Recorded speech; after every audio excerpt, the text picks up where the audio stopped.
Back to My Garden, episode 79. Welcome to Back to My Garden. Discover your passion for gardening. Here's Dave Ledoux. Attention garden lovers. Do you want to save time, save money, and have your most amazing garden ever? Receive free tips, strategies, and gardening techniques from passionate gardeners around the world. Join the VIP club for free today at www.backtomygarden.com/VIP. What's the hottest trend in gardening? I think the hottest trend is aquaponics. Can you really grow a massive garden powered by fish?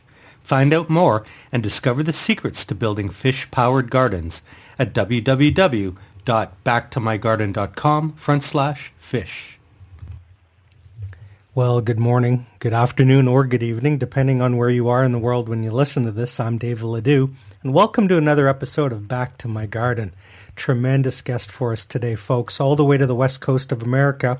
Nicole's gardening life near San Francisco is fueled with passion, fascination, and beauty. Exploring color, texture, fragrance, sound, and space outdoors is her delicious obsession. Nicole is a brilliant garden blogger and has a tremendous weekly garden inspiration newsletter where she shares gardening tips as diverse as Epsom salts all the way to roof rats. We have a ton to chat about in the garden today. Please welcome to the show from San Francisco, Nicole Martins. Hi, Nicole. Hi, thank you so much for having me. It's bright and early where you are, midday here. I'm glad you're here. Thanks so much. Yeah, no, I'm very happy to be here. I gave you a brief introduction, and I want to get to know you better, and our listeners want to hear your stories as well. Nicole, relax, take a deep breath, take a minute or two, and just share with us a little bit about your background and how did you get into gardening? Well, interestingly, I got into gardening in terms of for business reasons. I was in sales, and I wasn't very happy with it, where it was going, the commission structure, all the stress of it. And a close friend of mine from college, who happens to live in Washington, D.C., had gone and done a program in garden design at George Washington University. And he was planning on moving out to the West Coast. So I got myself in gear and noticed that there was a docent training program at the local arboretum. It was called Striving Arboretum, and now it's called San Francisco Botanical Gardens. It is amazing. Love it. It's still my go-to place. But I went ahead and signed up for the docent program and really just opened up my entire life to plants visually, looking at them, seeing how they're used in the landscape, designing with them, all this kind of stuff. Really just the first time I ever started seeing things sort of on 3-dimension. And I loved it. But I was expecting him to move out here, and I kept thinking, how can I take some of this and turn it into a business? How are we going to work together? Like, he'll have certain strengths, I'll have certain strengths. And that was just food for thought as I was moving along. And, of course, I loved it so much, so next step was I went and I did a program for 2 years in Oakland and sort of became a certified horticulturist and apprenticed and did all sorts of different things with other landscaping companies. And I apprenticed at the Botanical Gardens, which was a really, really good experience. I highly recommend that to anybody starting out. If you can go to your local, botanical gardens or anything that's sort of happening in that way, see how you can volunteer or get involved. You learn so much and you meet so many great people, and it kind of can go from there. So all that kind of came together, and end of story is that my friend never did move out to the West Coast, still lives in D.C., has a thriving landscaping business there. He's a really talented designer, but it left me with this, oh my God, I've got this additional education. I saw this partnership happening. I thought, wouldn't this be great? It'll be nice to have two people, take the pressure off of our, just me coming out there sort of as an entrepreneur. And I just had to kind of deal with it. And I thought, well, you know what?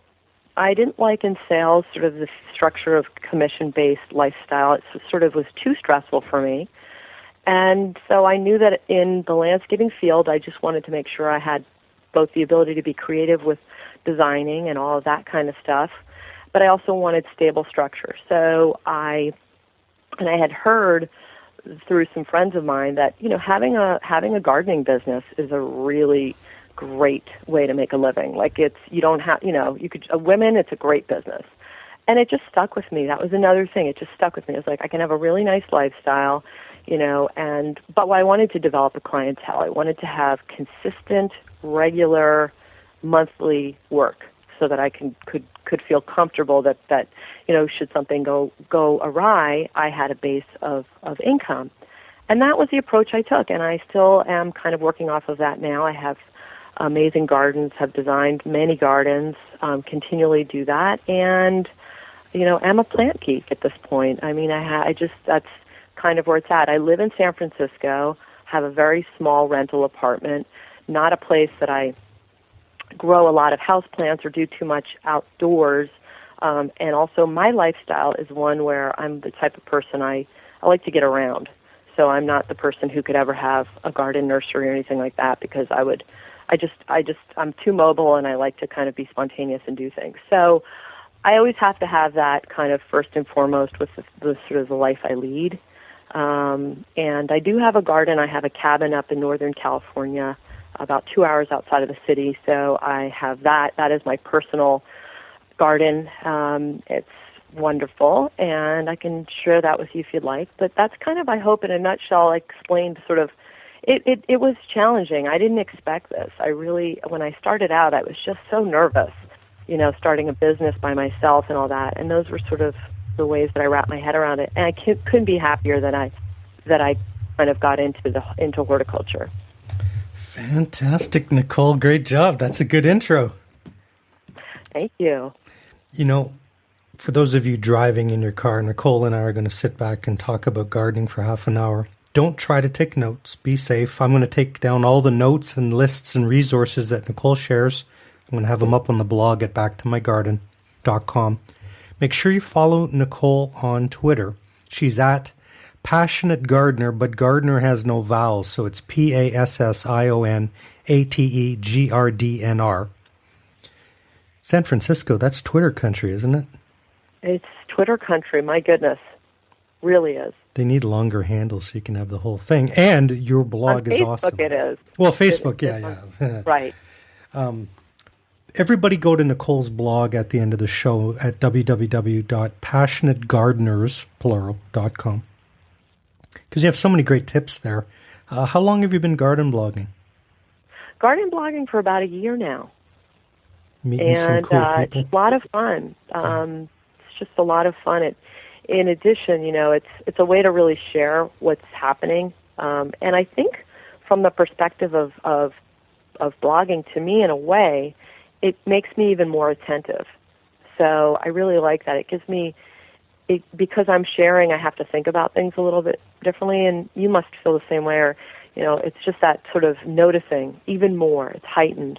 I'm really, really enjoying it. It's, growing slowly but surely, and getting as creative as we can, and have nice things planned for the future. So, it's a lot of fun.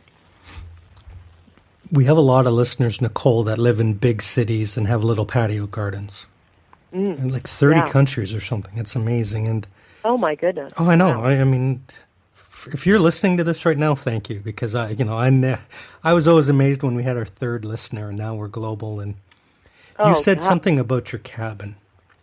Yes. For my city dwellers out there grinding through rush hour traffic, Nicole, can you just paint a word picture of what the cabin is like, what it means to you, and what do you like to grow up there? Well, it's a different zone. San Francisco's USDA zone. That's the hardiness zone is 10. Up there it's colder. It's a zone 8. So there are many challenges up there. Number one, I'm not there more than maybe a week a month. So things have to be able to be sustainable. They have to kind of thrive on their own. They need to be sort of easy care. And deer will just go to town up there. And so many people deal with that. That's not something we deal with in the city at all. But up there, so it's really just kind of, and the summers get really hot. And there's, so I do have irrigation. I have an irrigation system. What's growing really are a lot of herbal plants. Buddleias, lavenders, Santolinas or lavender cotton. What else? A lot of ornamental grasses, a lot of sort of a plant that's, I'm not sure what its hardiness is. It's called Carpentaria. It's a wonderful shrub, Nifafia, otherwise known as the, I think, Lilly Torch or hot poker plant, common name potentially. A lot of Clematis vines. Clematis vines seem to be really, really thriving in that climate, and the deer don't nibble too much.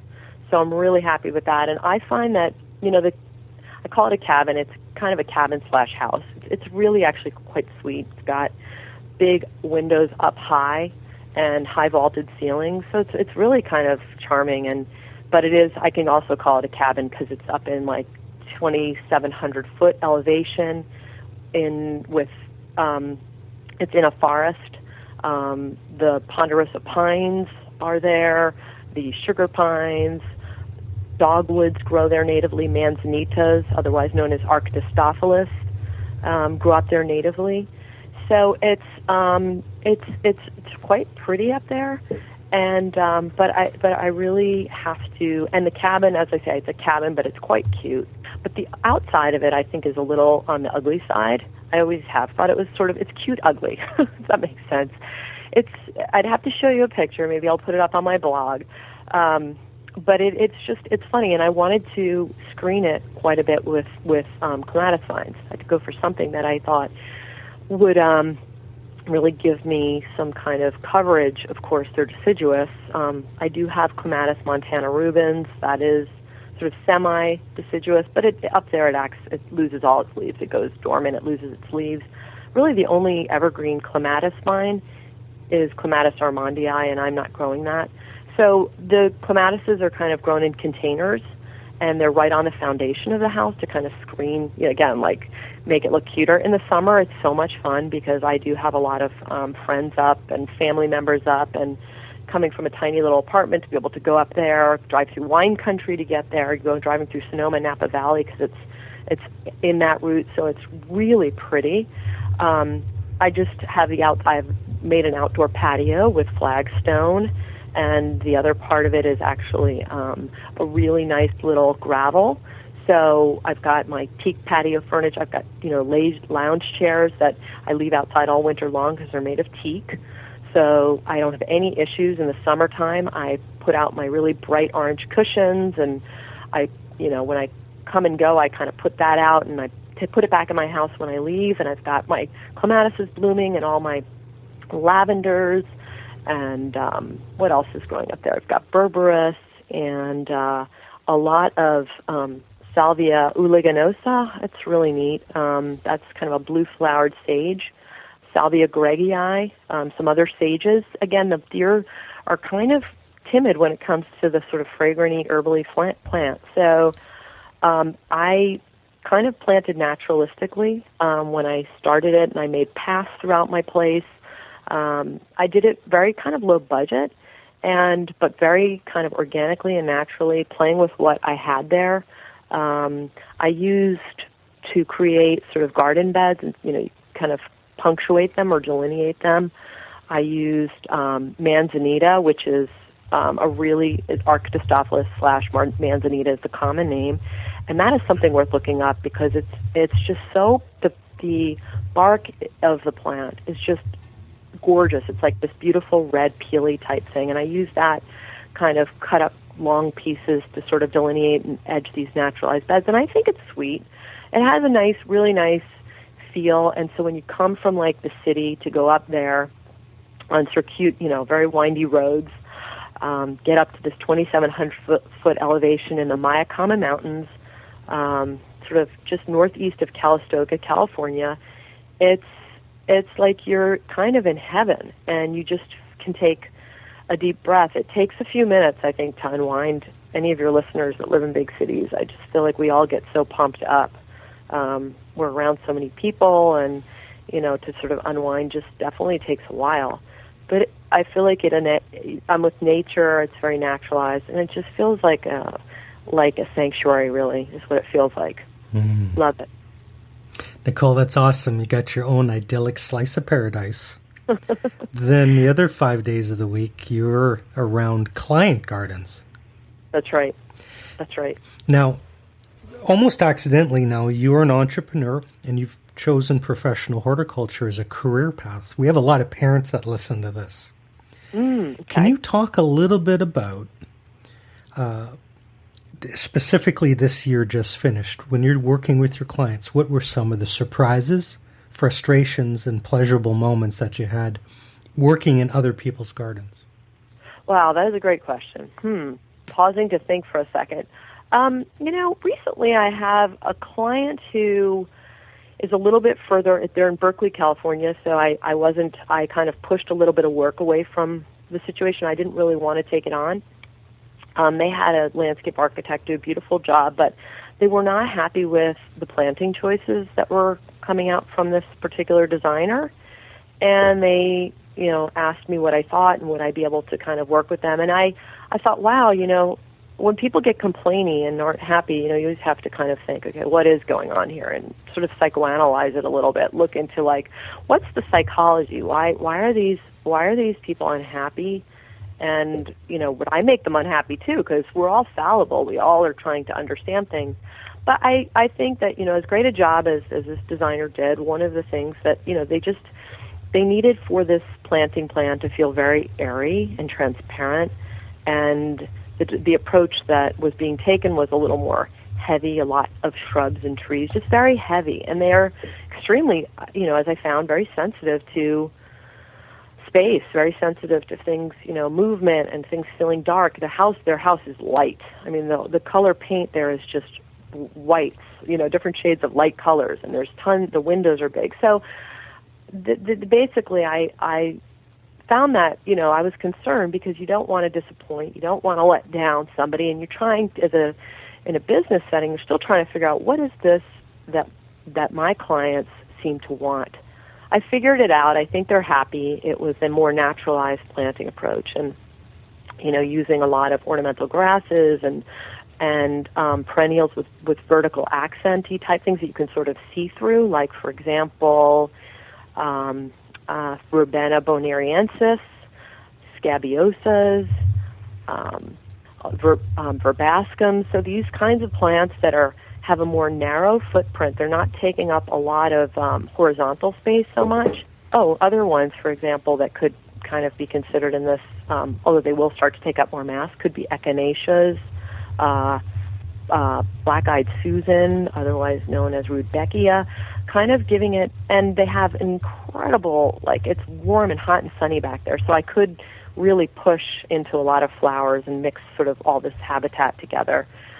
But that effect is much more airy, and they have, it resulted in, I think, breaking down this feeling of mass, which for some reason was a sensitive topic to them. And this kind of thing happens all the time in a business sense. People have one client only likes primary colors and really thinks that everyone likes exactly what they like. Everyone must always like only primary colors, which is like your red, what are they? Red, blue, green. I mean, just and then someone else doesn't like ornamental grasses. It reminds them of more lawn.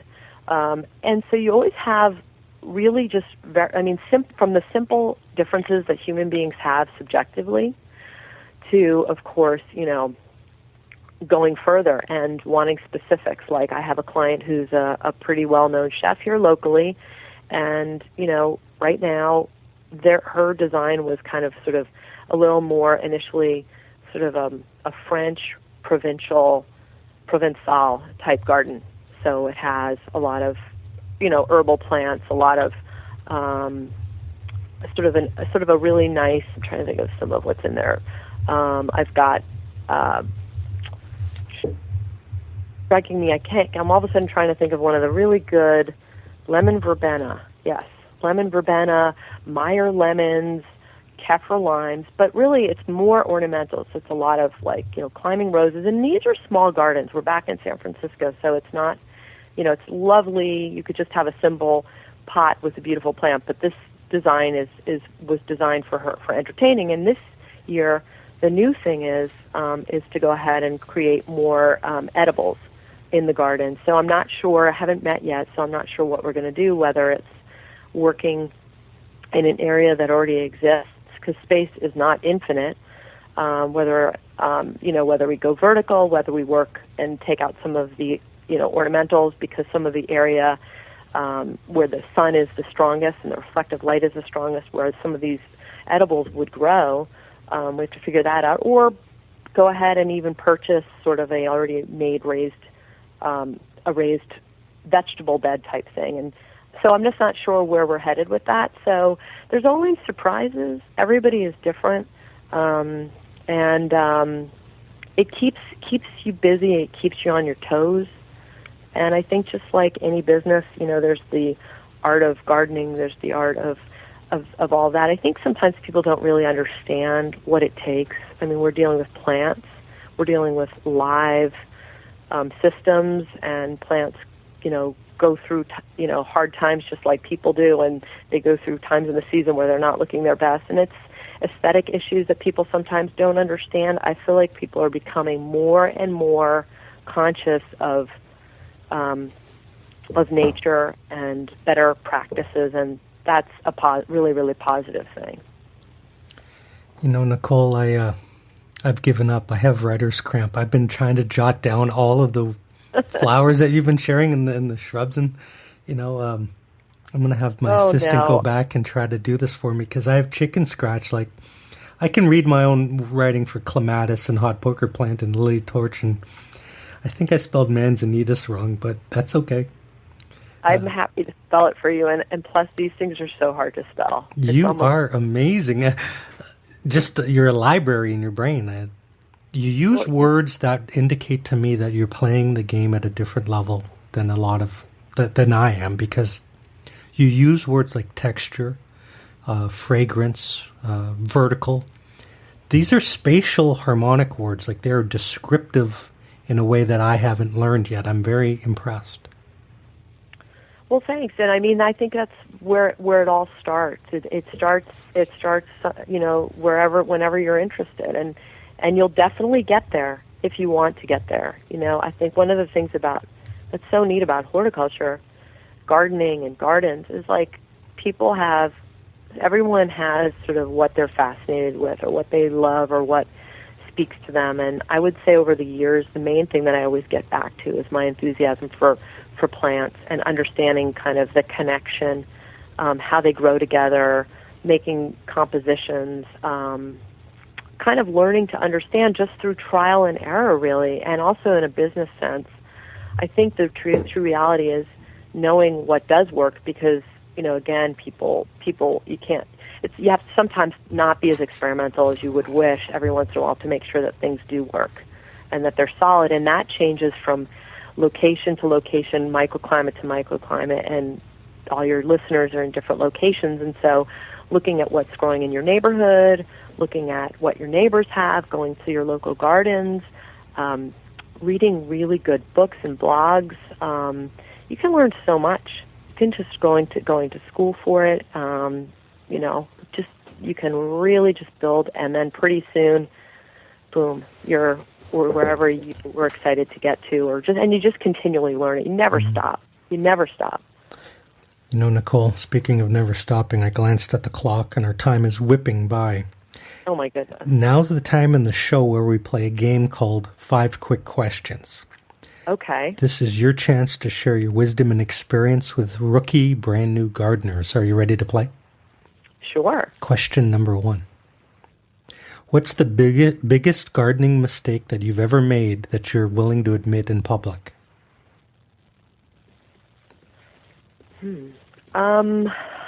Planting, probably it's not, I don't have a specific, but planting something that clearly was not, like planting something that's really aquatic, or something that likes moist soils in something that's a dry environment. Something like that, like not doing the due diligence and just playing too much. I'm sorry I don't have a specific example of that. No worries. Question number 2. What's a skill that you possess when it comes to gardening that is really useful or you're very proud of?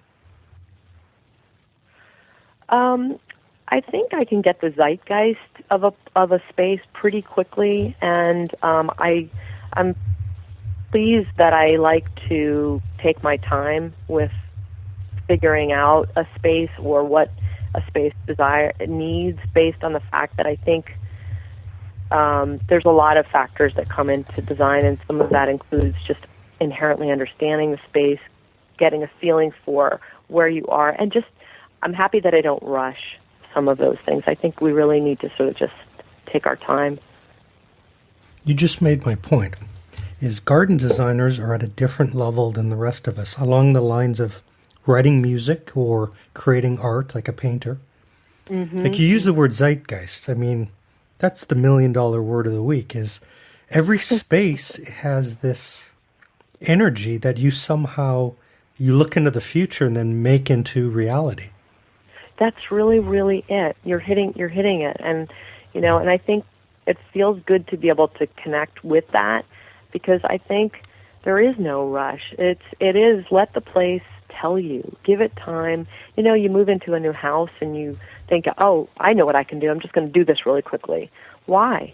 Because it let the place tell you. Give some time. See how the lighting goes through the year, and really at the end of the day, when you get there, you've created something that's more meaningful and more sustainable and makes you happier, and is more fitting maybe to your overall situation, place, all that. I'm getting off the 5 quick question tangent just briefly. I wanted to ask you, what do you find personally more challenging and rewarding, small intimate spaces or large open spaces to design? I like small intimate spaces to design. There's a lot you can do, little vignettes, just getting creative. You don't even need to do too much to just have a chance at design. I mean, you could just take a pot and make a cool composition, or you could mix ornamental plants with edible plants in a pot. I mean, so I think the small really employs your creativity, and you don't necessarily have to get as overwhelmed.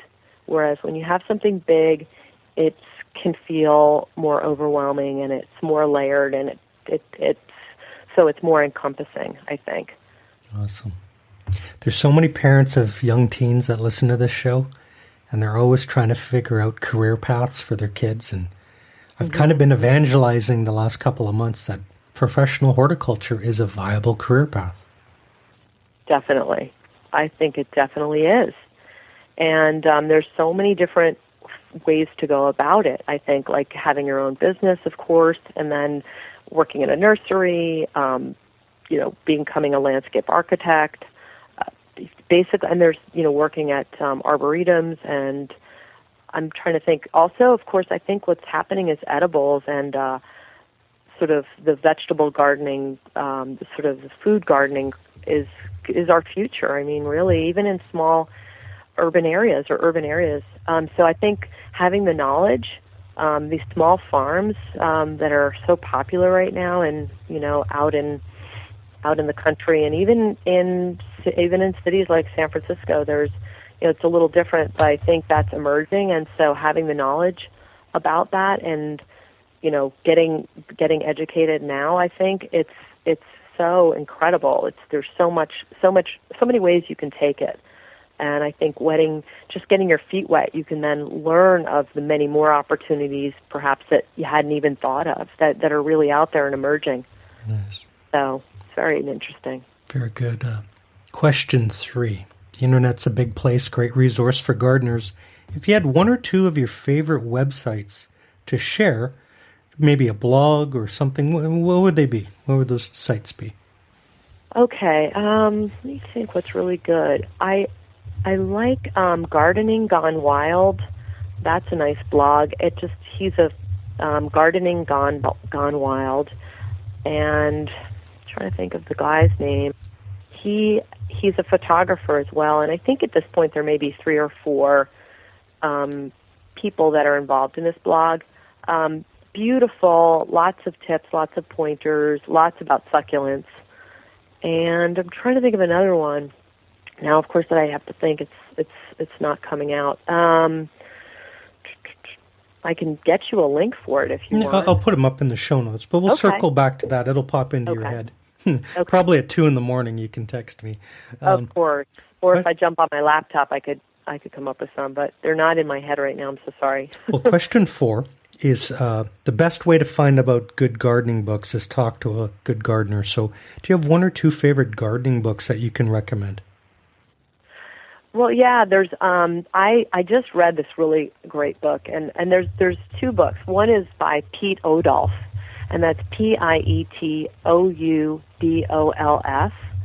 and I just read it probably within the last month, and it's called Planting a New Perspective. And Pete Odolph is he's one of the great plantsmen of our time. He's from Holland. He has done many.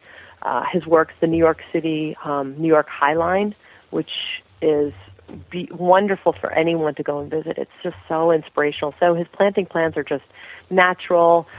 He gets into sort of sustainability and how to do these plans that encompass like a lot of different species, and it's not as complicated as you'd think. I mean, it is complicated because he's such an artist, but he makes things look easy. And there's somebody else that I got to through reading his book that I'm really getting. My book is on the way. I've read half of it, but it's by a guy out of Wisconsin, and his name is let me see if I have that written down. His name is, sorry about that, Roy Diblick. And I had a chance to kind of skim through half of his book recently at the library, and it's really neat. The book is called Small Perennial Gardens, The No Maintenance Approach, and the No is Know. So he's sort of the same as sort of Pete Odolph, and in fact, they're allies, they're friends, and they're kind of all with the perennial movement and how to put perennials together for these naturalized plantings with good habitat, biodiversity, lower maintenance, sort of takes you to the future of where we need to go, leaving the sort of block plantings that, were from sort of the 1900s and 1800s, moving towards more fluid, naturalized plantings, and just and opening your mind to sort of what's going to be happening. I think even though it might seem like these are sort of books that you'd read later on, I think that they could really be impactful to kind of get started, or at any point to sort of get so stimulated and get really creative about where things can go. Awesome. And folks, I'll have links up to those books on the show notes. And finally, question 5, Nicole, look into your crystal ball. This is a fun one, no right or wrong answer. Okay. Is there anything that you've never really grown before that you're itching to experiment with next season? Yeah, I'm itching to do more edibles, and not. I mean, more. I want to understand more of the sort of the harvesting of how do people do sort of the kale and lettuces and all that stuff and keep it perpetuated. So I think I may get my hands in that next spring based on the client I had just mentioned. So it would be new to me, and I look forward to learning more and researching that sort of aspect of it if it does come up. And I guess the way that I'll approach it is I'll look towards some of the people in my area that are doing it successfully and are good at it, and see if I can make some connections and learn a little more, read some books, and kind of get to the next level quickly to be helpful. But I have no idea. I mean, seeds, I don't know anything about. Seeds confuse me. Makes me, I'm like, what? A seed? And I think that makes me laugh because I just don't know if it's even my personality. If I may be so bold, Baker Creek is in your neck of the woods. Rareseeds.com. Okay. They are the epic mothership of heirloom seeds. They have workshops and classes and tutorials and just incredible, generous people up there. Baker Seeds. Baker Creek Seeds. www.rareseeds.com. Okay. I will check that out. God, that's great. Yeah, I seem to have a little block. I definitely think there's a block there. Slippery slope, Nicole. Slippery slope. It's like you start shopping by country flags, Like my wife goes, hey, look, they have a hot pepper from Pakistan. And oh my goodness, we lose our minds. Oh my God, that is fun. That sounds really exciting. I'm going to check them out. Thank you so much for that. She bought me a hot pepper with 1.3 million Scoville units. Are you serious? And I'm a macho dude. I'm a tough guy. I said, oh yeah, this is no problem. I have no problem. Oh my God. Don't tell me those peppers are still producing for you right now at 38 degrees Fahrenheit. Well, I brought him in. I call him. He's my little buddy. I brought him in November. He finally finished. It is unbelievable how hot. It makes the ghost pepper look like candy. It's hotter than a ghost pepper. Is there a way to handle when your mouth gets burnt like that? You can't drink water. What you eat bread, right? What are you supposed to do to stop the burn? The funny thing is you'd imagine your mouth would take the pain, but it's tolerable in the mouth. And then all of a sudden you feel a sweat emerge from every pore in your body simultaneously. Oh my God. It pools in your ear, your nose starts to run, your eyes water, and your body temperature goes up, and oh my God. It's wonderful. It's like this endorphic rush if you can handle it. Totally. Well, also, you're probably killing off, like, if you have any parasites in your body, you're cleaning that's gone. Yeah. You've burnt them out. It takes a special individual to handle them raw off the plant. But for cooking, it sounds like you were designed for it. It does. It sounds like it's like the fit. No, I'm kind of in I did it once and I survived, and now I'll use them for cooking, but wow. Yeah, but we never would have gone down into exploring new things if I didn't find my Obi-Wan Kenobi or my Yoda. And Baker Creek is like my Yoda. Right, okay. Oh, so have some fun on that site. I'm going to. I'm looking forward to it. Thanks so much. It's great. It's great advice. Listeners playing the home game, make sure you follow Nicole on Twitter. Reach out and say hello to her. She's out on the West Coast near San Francisco. She's at Passionate, GRDNR, and share her stuff on her blog. The more you care, the more you share on social media. Her blog is at www.passionategardeners.com. Nicole, you're an awesome guest. We've just blown through that. I had such a great time.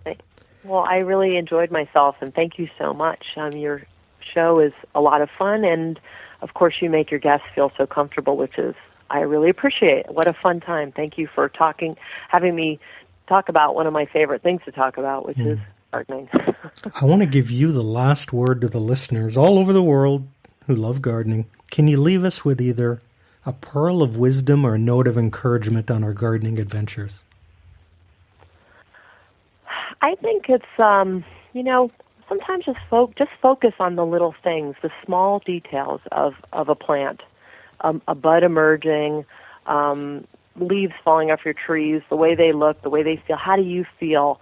Kind of connect, the feeling of connecting with nature, and you can do it in the smallest and simplest ways. And I think it just kind of is what it's what part of this is all about. And I think it can really draw you into wanting to learn more.